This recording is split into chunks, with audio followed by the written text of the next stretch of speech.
Assalamualaikum warahmatullahi wabarakatuh. Waalaikumsalam warahmatullahi wabarakatuh. Terima kasih Mas Ma'ruf. Teman-teman, kita kembali berjumpa dalam segmen berikutnya, yaitu tentang tema nasionalisme dan ketahanan nasional bersama dengan Prof. Armaidi.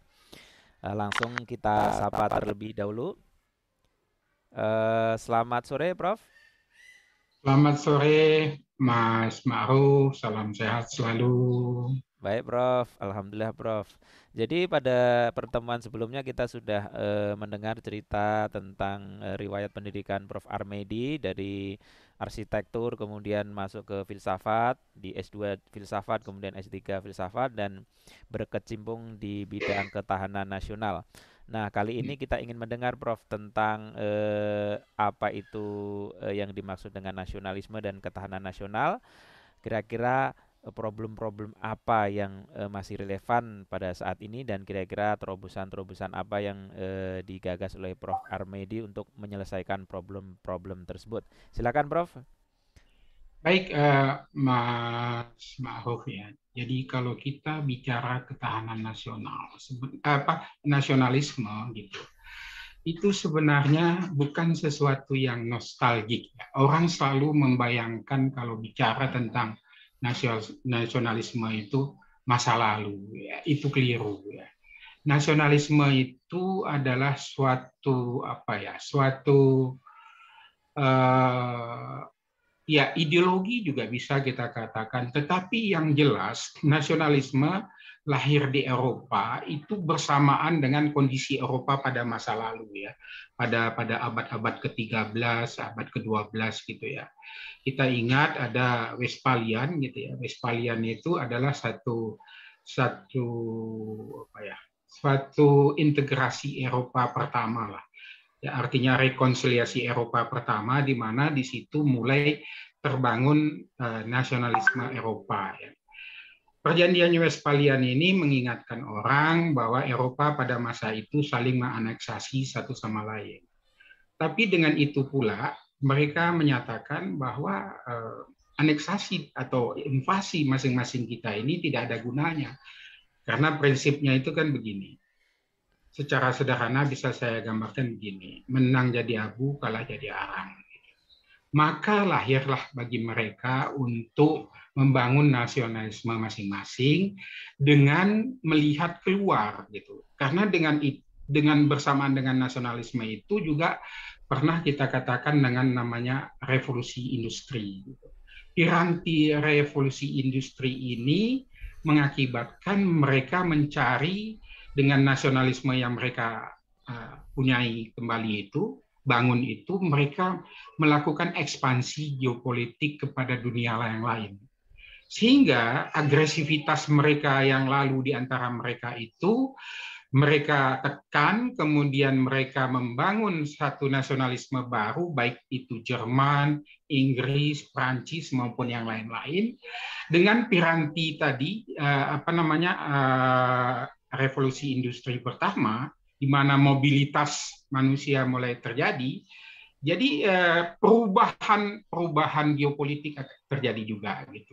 Sehingga lahirlah ahli-ahli geopolitik pertama, Russell, Kellen dan segala macamnya itu untuk membangun kesadaran akan global geopolitik pertama bagi mereka, sehingga mereka membangun agresivitas mereka itu untuk melakukan ekspansi geopolitik ke benua lain, ya, di Afrika, di Asia, Amerika Latin, dan Amerika sendiri.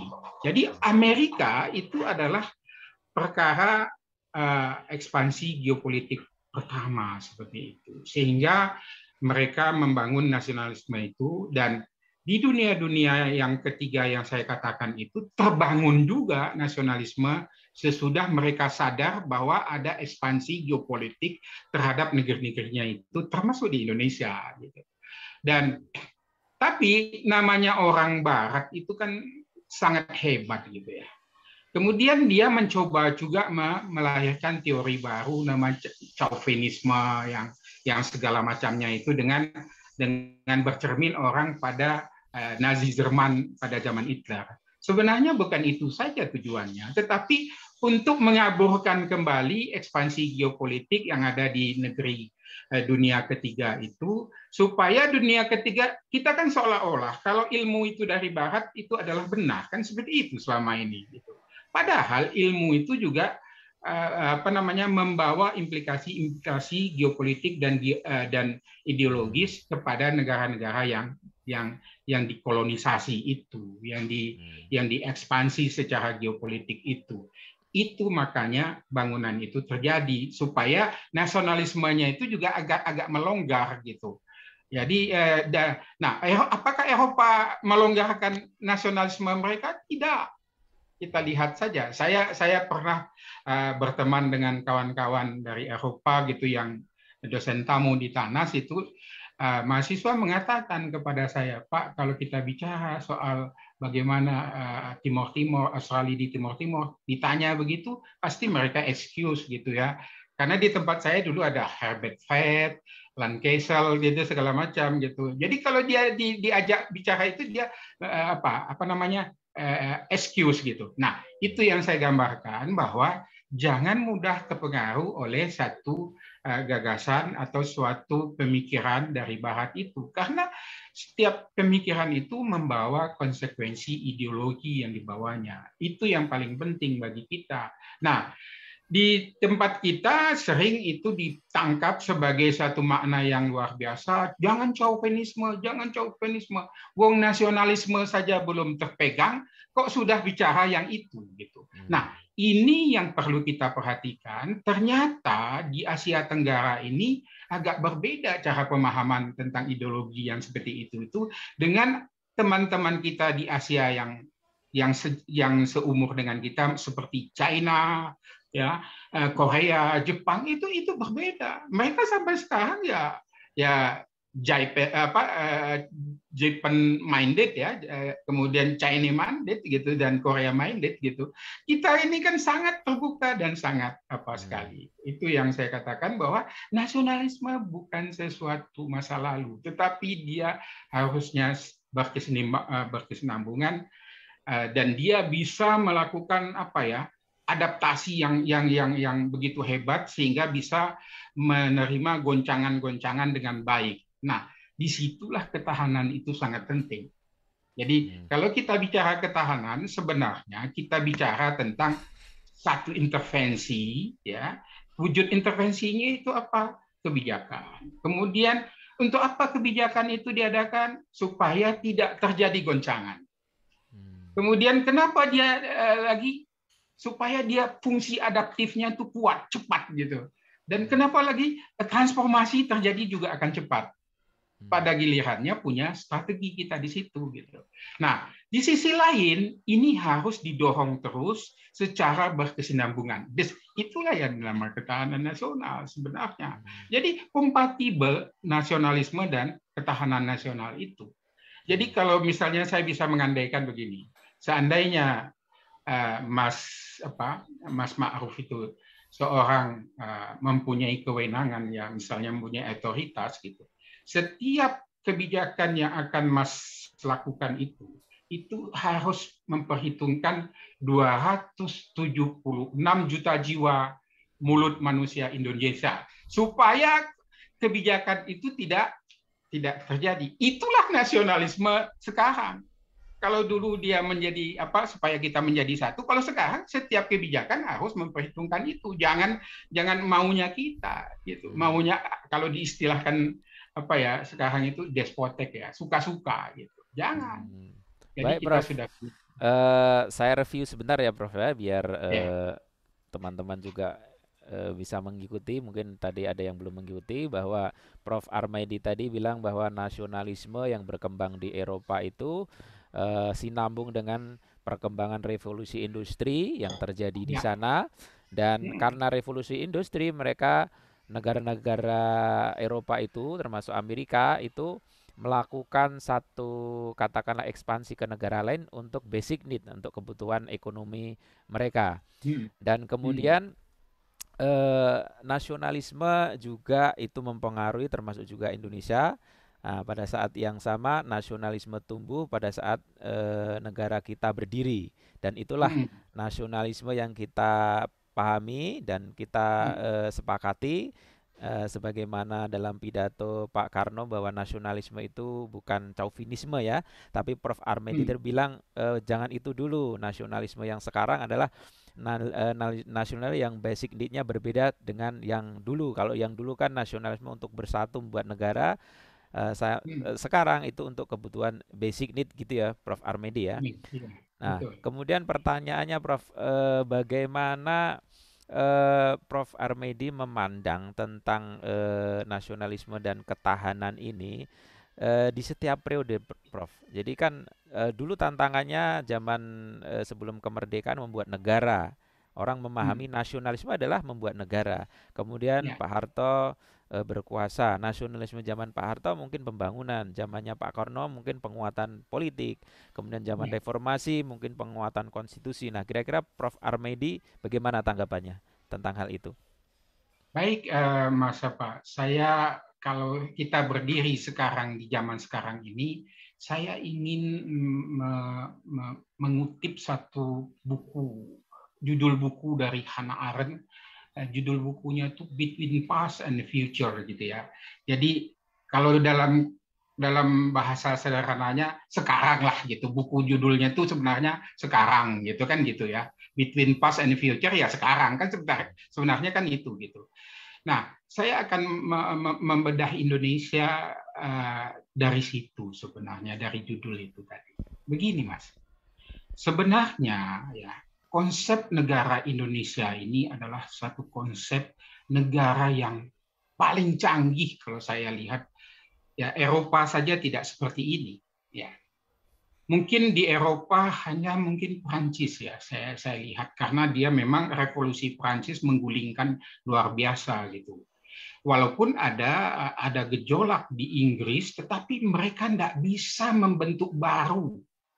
Mereka hanya bisa membuat bersanding antara kerajaan Inggris ya di satu pihak dengan pemerintahan Inggris di pihak lain. Beda dengan yang ada di Prancis gitu. Prancis memang republik dia baru dari Louis XVI yang begitu mencekam itu ya, begitu ganas sekali sehingga terjadi revolusi, maka lahirlah Prancis. Tapi yang lain-lain itu tidak. Lain-lain itu menyesuaikan. Hmm. Artinya kerajaan-kerajaan yang ada itu baik-baik saja. Artinya berdampingan dia saling saling menguri-uri gitu ya.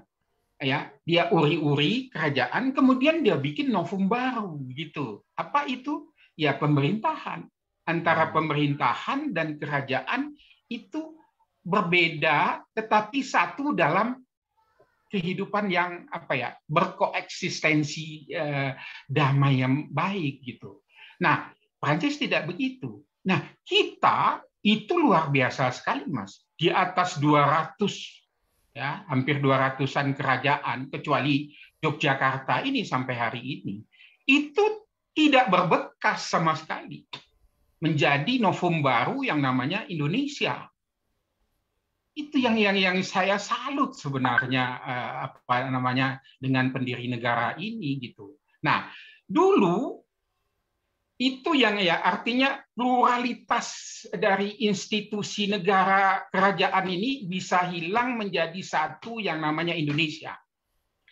Saya katakan ya, orang yang memperkenalkan nama Indonesia dalam bentuk institusi, walaupun banyak ahli antropologi dulunya, seperti Adolf Bastian, Richardson, Logeman, itu dia dalam tulisan-tulisan. Tetapi sebagai satu institusi, Hatta mengatakan, Hatta lah yang memulai nama Indonesia, itu pun di negeri Belanda, di luar negeri, bukan di Indonesia. Hmm. Pada masa itu Hatta mengatakan tadi ya di awal abad ke-20 itu Indonesia itu belum ada. Kata Indonesia pun belum ada, orang Indonesia pun belum ada. Baru digagas. Ya, kalau kalau Prof Pak Sartono katakan 25, tetapi orang memilih 28 gitu. 25 itu apa tandanya? SMA 11 itu loh. Yang di Jetis itu kan sekolah kebangsaan itu. Tetapi 28. Kenapa orang kata Indonesia itu orang agak ngeri melihatnya itu, kata Hatta? Karena dia mengandaikan adanya satu tuntutan kemerdekaan. Itu hebatnya. Sehingga bagi Hindia Belanda, bagi pemerintah Hindia Belanda itu merupakan tuntutan. Tuntutan akan apa? Tuntutan akan satu negeri baru, negara baru yang namanya Indonesia. Ada lagi tuntutan untuk apa? Untuk menjadikan bangsa baru, bangsa Indonesia. Itu yang hebatnya di situ. Dan tuntutan yang ketiga adalah tuntutan adanya bahasa baru sebagai pemersatu bahasa Indonesia.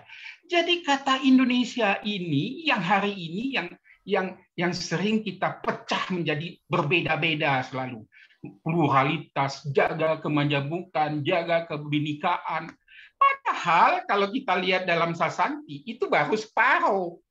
Separuh yang berikutnya kan Tunggal Ika. Kok ini enggak pernah kita bicarakan Tunggal Ika-nya ini sesudah reformasi apalagi ini.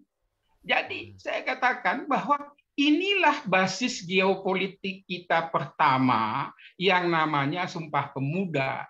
Lihatlah teksnya. Di sana selalu mengatakan kami putra-putri Indonesia. Jadi tidak ada bias gender. John Kelly tahun 70, Profesor John Kelly itu memperkenalkan gender. Kita tahun 28 sudah selesai dengan gender, Mas. Generik semua itu. Kami putra-putri. Juga tidak mencerminkan identitas yang non diskriminatif lah gitu. Generik dia gitu. Lihat aja itu. Hebat enggak itu, Mas? Hebat, luar biasa. Dengan itulah kita mengantarkan menjadi yang namanya Indonesia. Indonesia yang bagaimana? Lihat teks proklamasi. Juga mengatakan kami bangsa Indonesia. Saya agak curiga, kenapa sesudah reformasi ini kehilangan makna Indonesia ini? Dengan alasan katanya waktu zamannya Orde Baru penyeragaman. Enggak juga sebenarnya. Tetapi itu tadi supaya kita terjadi apa yang dikatakan oleh, mohon maaf ya, saya memakai teori Marxis gitu ya. Apa yang dikatakan oleh Marxis teralienasi dari sejarahnya. Kita teralienasi dengan sejarah kita sekarang ini. Jadi ada 3 tahapan, Mas, sebenarnya yang dibangun oleh yang namanya pendiri negara ini. Pertama adalah itu tahap pertama, tahap politik lokal. Ya. Kemudian etnis juga lokalitas gitu ya, domestifikasi gitu, menjadi nasionalitas gitu. Jadi ada dari tadi saya bilang kebanyakan politik lokal itu menjadi negara baru, gagasan negara baru, negara Indonesia. Kemudian kesukubangsaan yang lokal itu menjadi bangsa baru, bangsa Indonesia, yang berikutnya juga bahasa baru, bahasa Indonesia sebagai komunikasi untuk mempersatukan bangsa baru itu. Nah, berikutnya dari situ baru kita mengatakan bahwa negara Indonesia, kemudian warga negara Indonesia, bahasa Indonesia. Ini semua adalah entitas-entitas non-diskriminatif. Kok kita sekarang terjerumus pada persoalan-persoalan diskriminatif? Ya, misalnya tadi yang saya ceritakan tadi. Kan sangat ya. Kalau kita ngomong warga negara adalah satu entitas non-diskriminatif yang di setiap negara diatur di dalam konstitusi masing-masing. Jadi state and citizen disitulah dia. Jadi sebenarnya sesudah kita merdeka, itu istilahnya sudah warga negara Indonesia. Sudah tidak ada lagi kita berbicara tentang mayoritas, minoritas, saya ini, saya itu. Tidak ada. Mungkin gagalnya orang untuk menciptakan yang ketiga tadi, langkah yang ketiga tadi itu sehingga akhirnya orang kembali kepada. Sama atau kalau orang ngomong kearifan lokal itu kan kegagalan dia untuk membuka kearifan nasional, seperti itu kalau saya. Begitu Mas. Baik, Jadi Prof. itu. Saya review sebentar, maaf ya, Prof ya. Pertama Ya. tadi Prof Armedi mengutip Hannah Arendt tentang past, present dan future. Untuk present itu maksudnya adalah sekarang dalam kerangka Ya. untuk menganalisa fenomena nasionalisme. Prof Armedi itu tadi saya dengar bahwa nasionalisme di Indonesia itu adalah nasionalisme yang canggih, yang itu tidak kalah dengan yang ada di benua Eropa, misalnya antara pemisahan antara sistem politik dan sistem kerajaan bisa dibilang terpisah ya. Di Ya. Indonesia tidak begitu kecuali negara Yogyakarta ya. Kemudian Prof Armedi juga bilang bahwa tentang nasionalisme di Indonesia sudah terlebih dahulu, mungkin juga tentang Sumpah Pemuda itu. Kemudian juga tentang feminisme kita udah selesai pada tahun 1928 ya Prof ya. Ya. Dan yang sangat disayangkan adalah pada masa sekarang ini justru nasionalisme yang sejak pertama kali dibentuk itu sudah semakin demikian canggihnya, tapi masa sekarang justru malah mengalami penurunan begitu ya Prof ya. Ya. Ya. Nah, pertanyaan saya, Prof, kalau misalnya fenomena itu ada dan terjadi karena memang dinamika sejarah, ya kan, kita terasing, biar tidak terasing dengan sejarahnya sendiri, seperti Prof Armedi itu bilang mengutip kata-kata Karl Marx. Nah, terobosan apa bersama dengan institusi Prof Armedi untuk kira-kira untuk mengantisipasi itu? Untuk mengantisipasi ataupun membangkitkan kembali nasionalisme yang sudah dipupuk pada masa-masa sebelum kemerdekaan. Kira-kira apa saja kegiatannya, Prof? Oke, saya belum selesai itu. Jadi waktu kita merdeka, ingat lagi itu. Kita merdeka, jadi Hindia Belanda sudah selesai 42. 42 kita sudah selesai. Ya, 42 kita sudah selesai dengan Hindia Belanda. Masuk Jepang. Jadi kita merdeka dari Jepang. Ya kan? Ingat teks kemerdekaan itu isinya apa? Kami bangsa Indonesia dengan ini menyatakan kemerdekaan Indonesia, hal-hal mengenai pemindahan kekuasaan. Jadi merdeka itu adalah, kemerdekaan itu adalah menunjukkan pemindahan kekuasaan. Disitulah hal pertama yang harus kita perhatikan.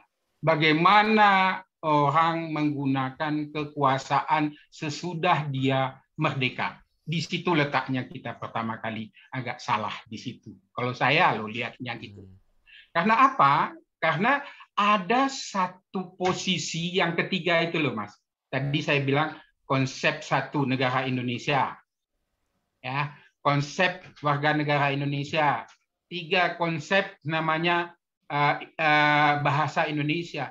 Ini harus sebenarnya diintervensi oleh kekuasaan itu. Ya, bentuk intervensi dari kekuasaan itu adalah kebijakan yang membina 3 ini dengan baik. Itu nasionalisme. Tetapi saya akan menunjukkan kepada Mas Ma'ruf, pernah nggak dengar? Kalau ingin tahu watak seseorang, beri dia kekuasaan. Itu kata-kata dari Abraham Lincoln, bapak demokrasinya Amerika. Apa katanya? Dari rakyat untuk rakyat, kembali kepada rakyat. Abraham Lincoln mengatakan begitu. Kalau Anda ingin tahu watak seseorang, beri dia kekuasaan. Nah, sesudah tanggal 18, nampaklah aslinya semuanya. Ya, apalagi sesudah itu muncul maklumat X, ya, wakil presiden membentuk partai. Mulailah semuanya itu, nikmatnya kekuasaan itu yang terjadi.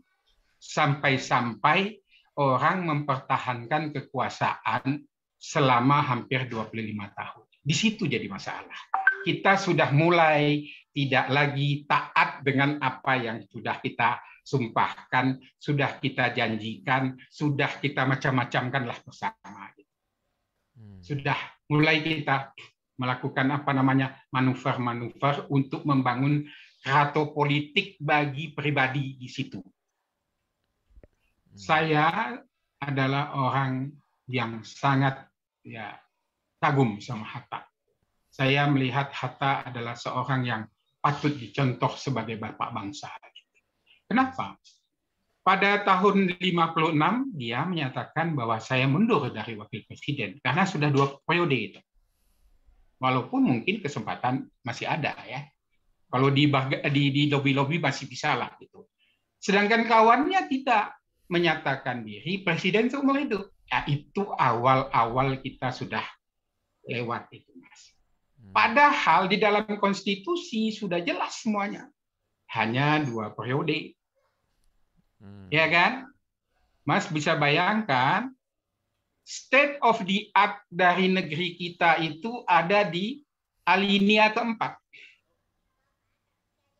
Melindungi segenap bangsa, ya, kemudian mensejahterakan, kemudian mencerdaskan, dan yang keempat, ya kan gitu kan. Ingat loh Mas, ini yang melindungi dan mensejahterakan ini dijabarkan dalam pasal 33. Ini nih ya yang mensejahterakan ini. Hatta mencontoh negara-negara Skandinavia yang pada tahun 30-an dia selesai untuk membangun apa yang dinamakan 1% menguasai hajat hidup orang banyak. Dengan partai juga selesai tanpa ada tanpa ada persyaratan. Semua jadi milik publik. Aset publik. Semua sejahtera. Mas lihatlah sekarang ini negeri-negeri di sana pasti tingkat kebahagiaannya nomor 10 besar lah di dunia. Kemudian tingkat korupsinya 10 besar di dunia. Kita bagaimana? Itu state of the art kita yang dicanangkan seperti itu. Tetapi tadi apa yang dikatakan oleh siapa namanya tadi Abraham Lincoln itu tadi. Sudah kalau sekarang itu ya ada mungkin Mas dulu waktu mahasiswa pernah ada furniture namanya Ligna. Sudah duduk lupa berdiri. Nah, dalam konteks Gunnar Myrdal. Nah, ini zaman-zamannya tahun 70-an nih, Mas. Dia seorang pemenang hadiah Nobel dari Swedia, berkebangsaan Swedia, dan dia juga diminta untuk meneliti Amerika pada tahun 40-an dengan judul yang sampai sekarang masih relevan, American Dilemma, bukunya itu.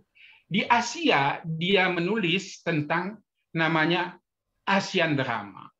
Negeri yang namanya di Asia Tenggara ini dia katakan termasuk kita itu soft state and soft people.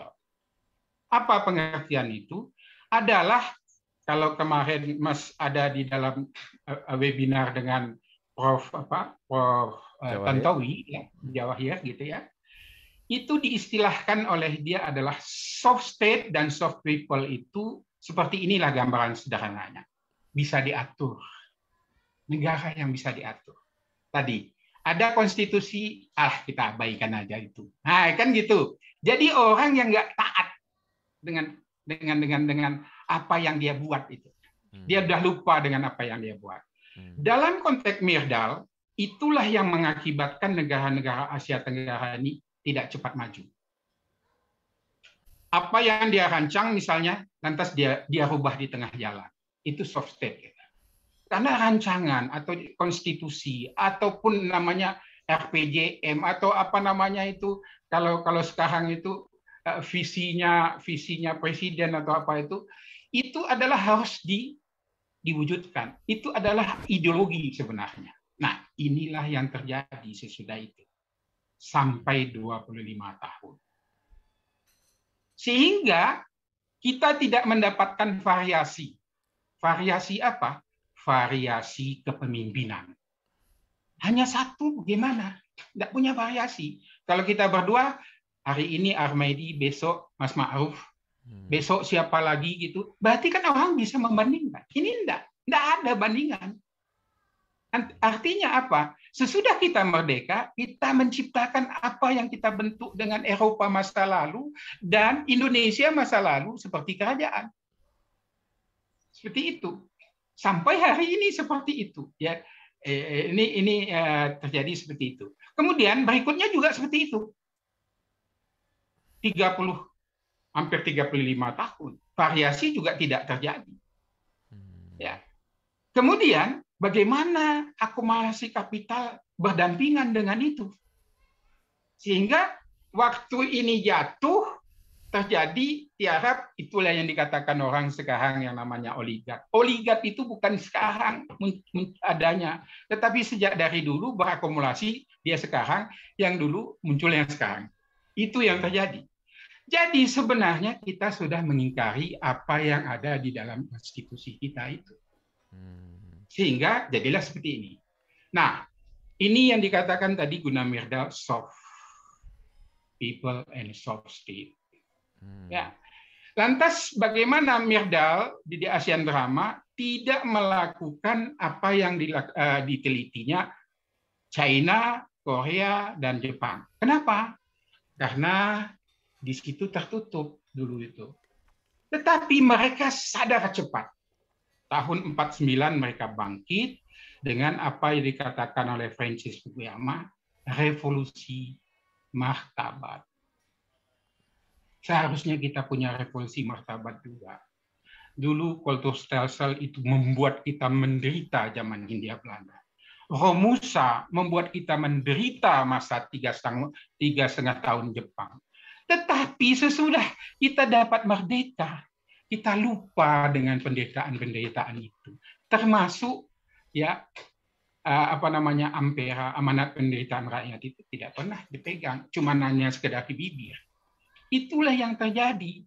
Kemudian terjadi reformasi, kita ungkai semuanya itu ya, mulai ada yang baik, ada juga yang tidak baik sebenarnya. Nah sekarang ingin lagi kembali ke Undang-Undang Dasar, tapi yang sebagian saja, GBHN saja.